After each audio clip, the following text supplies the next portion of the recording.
5 సబ్జెక్టుల్లో 4 సబ్జెక్టులో 100కి 100 వచ్చినాయి, లేదా 90 వచ్చినాయి, 70 వచ్చినాయి.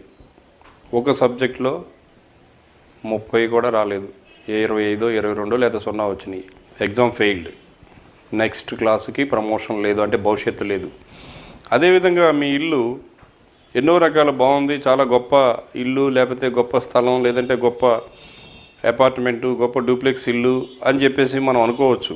కానీ ఆ ఇంటిని పరీక్షలో తప్పేటట్టుగా, అంటే ఒక్క సబ్జెక్టులో, అంటే ఒక ఆస్పెక్ట్లో, ఒక విషయంలో ఫెయిల్ అయిందనుకోండి, ఆ పరీక్షకి నిలబడలేకపోయిందనుకోండి, అన్నీ బాగున్నాయి, బ్రహ్మాండమైన ఇల్లు అని అనుకున్నాం, కానీ ఒక విషయంలో ఆ ఇంటిలో ఒక పెద్ద లోపం ఉందనుకోండి, భవిష్యత్తు ఆగిపోతుంది. అంటే మరొక క్లాసుకు ముందుకు ప్రమోట్ కాడు. కాబట్టి ఒక్కసారి మనం సింపుల్గా వాస్తు పరీక్ష ఎట్లా చేయాలి, మీ ఇంట్లో